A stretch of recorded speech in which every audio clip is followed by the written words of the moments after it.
వేదికగా ఆసక్తికర భేటీ. రేవంత్ రెడ్డిని కలిసిన నారా లోకేష్.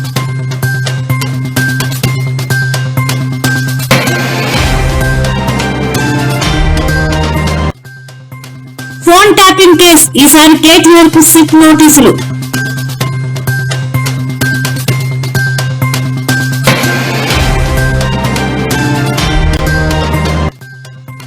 ఫోన్ ట్యాపింగ్ కేసులో కేటీఆర్ కు సిట్ నోటీసులపై ఆసక్తికర వ్యాఖ్యలు చేసిన హరీష్ రావు.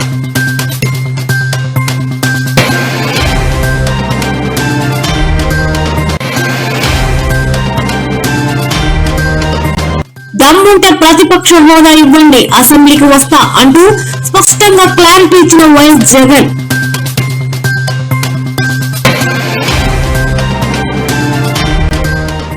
స్విట్జర్లాండ్ లోని దావోస్ వేదికగా తెలుగు రాష్ట్రాల నేతల మధ్య స్నేహపూర్వక భేటీ జరిగింది. తెలంగాణ ముఖ్యమంత్రి రేవంత్ రెడ్డితో ఆంధ్రప్రదేశ్ విద్యా ఐటీ శాఖల మంత్రి నారా లోకేష్ సమావేశమయ్యారు.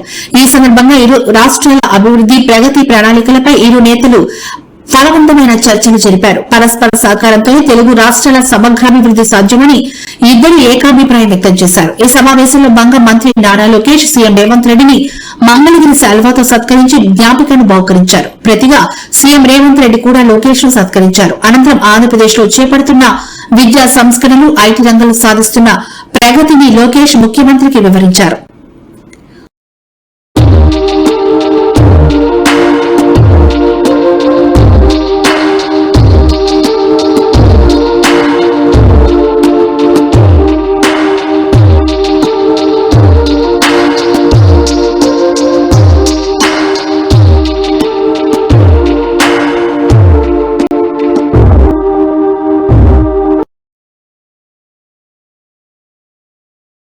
ఫోన్ ట్యాపింగ్ కేసు దర్యాప్తులో మరో కీలక మలుపు చోటు చేసుకుంది. బీఆర్ఎస్ వర్కింగ్ ప్రెసిడెంట్ మాజీ మంత్రి కేటీఆర్ కు ప్రత్యేక దర్యాప్తు బృందం నోటీసులు జారీ చేసింది. జూబ్లీహిల్స్ పోలీస్ స్టేషన్ల విచారణకు హాజరు కావాలని ఆ నోటీసులు ఆదేశించింది. గత బీఆర్ఎస్ ప్రభుత్వ హయాంలో అక్రమంగా ఫోన్ ట్యాపింగ్ జరిగిందన్న ఆరోపణలపై సిట్ అధికారులు 2024 మార్చి నుంచి దర్యాప్తు జరుపుతున్న విషయం తెలిసిందే.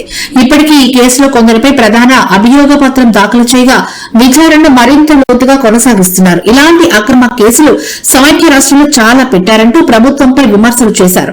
హరీష్ రావు విచారణ ముగిసిన 2 రోజులకే కేటీఆర్ కు నోటీసులు రావడం రాజకీయ వర్గాల్లో చర్చనీయాంశంగా మారింది. మా పార్టీ సర్వసన్నద్దంగా ఉంది. బ్రహ్మాండంగా ప్రతి మున్సిపాలిటీకి ఒక ఇన్ఛార్జిని కూడా పార్టీ పరంగా వేసుకోబోతా ఉన్నాం. సీనియర్ నాయకులను బాధ్యులుగా పెట్టుకున్నాం. గ్రామాల నుంచి మండలాల నుంచి కూడా ఇప్పటికే ప్రతి వార్డుకు కూడా ఇన్ఛార్జీలు వేసుకున్నాం. సర్వసన్నద్దంగా పార్టీ ఉన్నది. అన్ని రకాలుగా కూడా మరి ముందుకు పోతాము. తప్పకుండా మంచి విజయం సాధిస్తామనే ఆశాభావంతో ఉన్నామని తెలియజేస్తూ, పొంగులేటి శ్రీనివాసరెడ్డి రాష్ట్ర రెవెన్యూ శాఖ మంత్రి, వారి కొడుకు గూండాగాళ్లను తీసుకొని పోయి భూములు కబ్జా చేస్తా ఉన్నాడు, ప్రైవేట్ భూములు. వారి మీద సిట్టు వేయండి.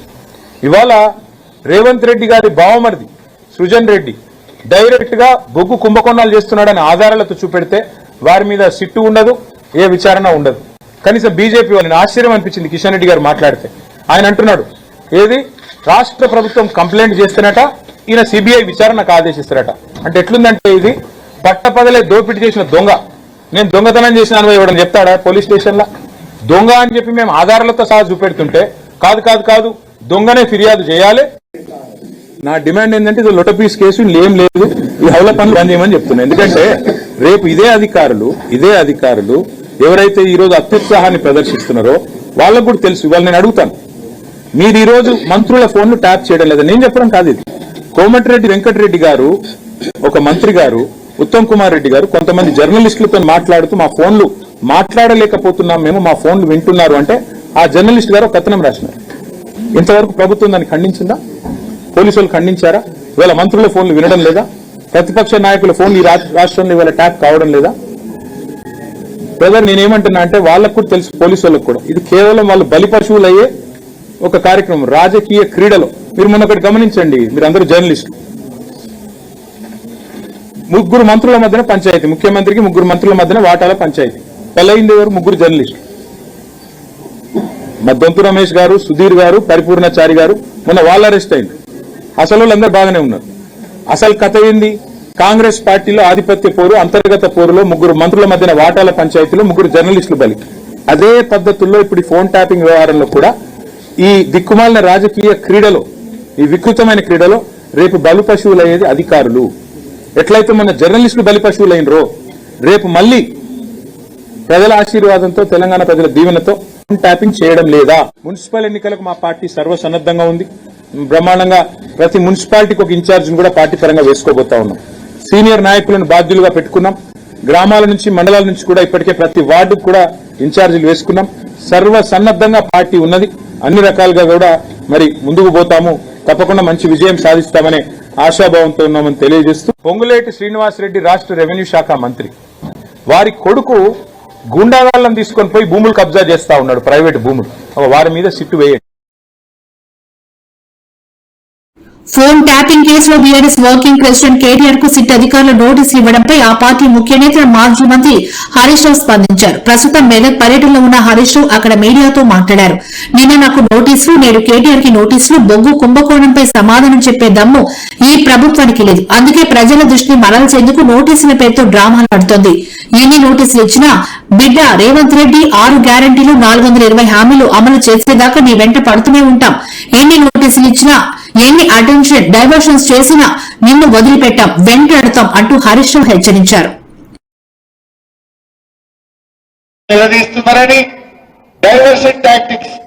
నిన్న నాకు సిట్ నోటీస్ ఇచ్చిండు, ఇంకా ఇవాళ రేపు కేటీఆర్ ఇస్తాడు.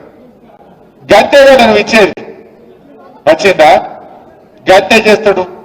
ఎందుకంటే కేటీఆర్ గారు ఒకవైపు గట్టిగా నిలదీస్తుండు, ఇంకొక వైపు నేను అడుగుతా ఉన్నా. సమాధానాలు లేవు. నీ బొగ్గు కుంభకోణంలో నీ బామ్మర్దికే నువ్వు సాయం చేసినావు, నీ సంగతి ఏంటంటే దాని మీద సమాధానం లేదు. సిట్ నోటీసులు వస్తుంది. ఇక ప్రేమ లేక భయపడతామనుకుంటున్నావా?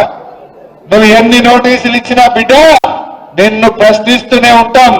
మహాలక్ష్మి ఇచ్చేదాకా అడుగుతాం, రైతు రుణమాఫీ అడిగేదాకా అడుగుతాం, నువ్వు అవ్వాతాతలకు 4,000 ఇచ్చేదాకా అడుగుతాం, నువ్వు తులం బంగారం ఇచ్చేదాకా అడుగుతూనే ఉంటాం. పిల్లలకు ఎస్సీ, ఎస్టీ, బీసీలకు ఫీజు రియంబర్స్మెంట్ డబ్బులు ఇచ్చేదాకా రేవంత్ రెడ్డి వెంట పడుతూనే ఉంటాం. నువ్వు ఎన్ని నోటీసులు ఇచ్చినా, నువ్వు ఎన్ని అటెన్షన్ డైవర్షన్లు చేసినా నీ వెంటనే పడతాం. ఏంటన్నట్టు మనం మున్సిపల్ ఎన్నికల్లో పనిచేసుకోవద్దు, ఇక ఈ సిట్ నోటీసులు ఇచ్చి దాని చుట్టే తిరగాలి. నీ బామ్మది బొగ్గు కుంభకోణం బయటకు రావద్దు, ఈ సిట్ నోటీసుల మీద డైవర్షన్ పాలిటిక్స్ చేయాలి. నడవ ఈ డ్రామాలు జనం కన్నా. మేడారంలోని సమ్మక్క సార్లమ్మలను దర్శనం చేసుకోవడానికి వచ్చే భక్తులు హెలికాప్టర్ సేవలను సద్వినియోగం చేసుకోవాలని రాష్ట్ర పంచాయతీరాజ్ గ్రామీణాభివృద్ది శ్రీ సంక్షేమ శాఖ మంత్రి ధనసరి అనసూయ సీతక్క అన్నారు. గతంలో కాలినడక నుంచి కార్ల మీదకు వచ్చిన భక్తులు నేడు ఎడ్లబండిని వదిలి హెలికాప్టర్ పై రావడానికి సిద్దమవుతున్నారని అన్నారు. గురువారం జిల్లా కేంద్రానికి సమీపంలోని డిగ్రీ కళాశాల ఆవరణలో తంబి సంస్థ వారి హెలికాప్టర్ సేవను సద్వినియోగం చేసుకోవడానికి ఏర్పాటు చేసిన కార్యక్రమంలో మంత్రి పాల్గొని ప్రారంభించారు.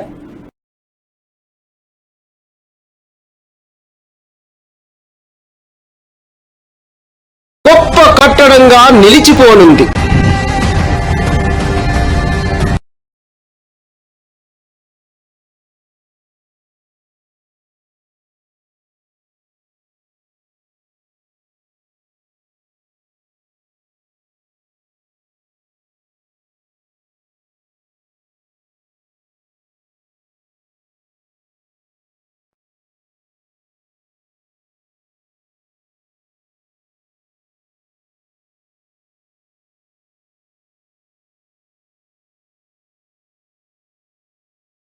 ఆంధ్రప్రదేశ్ అసెంబ్లీ సమావేశాలకు హాజరు కావడంపై వైసీపీ అధ్యకుడు మాజీ ముఖ్యమంత్రి జగన్ గురువారం కీలక ప్రకటన చేశారు. తనకు ప్రతిపక్ష నేత హోదా కల్పిస్తే తప్ప అసెంబ్లీలో అడుగుపెట్టే ప్రసక్తే లేదని ఆయన తేల్చి చెప్పారు. అధికార కూటమి ప్రభుత్వ అక్రమాలను, తప్పుడు పనులను సభలు ఎండగట్టాలంటే ప్రతిపక్ష హోదా తప్పనిసరి అని, అప్పుడే తనకు తగినంత సమయం లభిస్తుందని ఆయన అభిప్రాయపడ్డారు.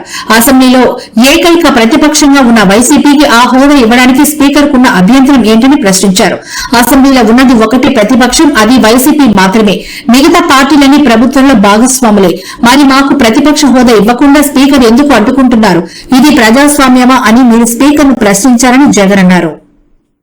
Assembly, you tell me which other party exists other than us who is the opposition. Everybody else is in the ruling government. The only party that exists in the assembly which is in the opposition, is only we. Then what is stopping you from giving us opposition party status? And what is stopping the speaker? We should question the democracy of the speaker. What is stopping the speaker from giving us the opposition party status? The moment opposition party status is accorded to the only opposition party that exists in the House, then this mic time is on par with the leader of the House. And if that were to be given to that opposition party, automatically they have a leader of the House, leader of the opposition, who ultimately, if he is given this mic time, then you would have a situation wherein people could explain in detail all the mischievous deeds that are going on in the government. If that time is not given, and if you were to say that I give you only 5 minutes time, as part of 175 member collegium that you have, that ధర్మం ధైర్యం సేవ మార్గంలో నడుస్తున్నానని deputy CM Pawan Kalyan అన్నారు. అంతేకాదు తాను ఎప్పుడు ఇలానే నడుచుకుంటానని చెప్పారు. పల్నాడు జిల్లా కోటప్పకొండలో త్రికోటేశ్వర స్వామిని దర్శించుకున్న పవన్ కళ్యాణ్ ధర్మం ధైర్యం సేవే తన మార్గమని చెప్పారు. కోటప్పకొండ పర్యటన తన రాజకీయ ప్రస్థానంలో ఒక ముఖ్య ఘట్టంగా నిలిచిందని పవన్ కళ్యాణ్ పేర్కొన్నారు. అంతకు ముందు Pawan Kalyan car foot rest పై నిలబడి ప్రజలకు అభివాదం చేశారు. అనంతరం కోటప్పకొండపైకి ఆలయం వద్దకు చేరుకున్నారు. ఆలయం వద్ద ఆయనకు జమీందార్ రామకృష్ణ కొండలరావు, ఈవో చంద్రశేఖర్, వేద పండితులు పూర్ణ కుంభ స్వాగతం పలికారు.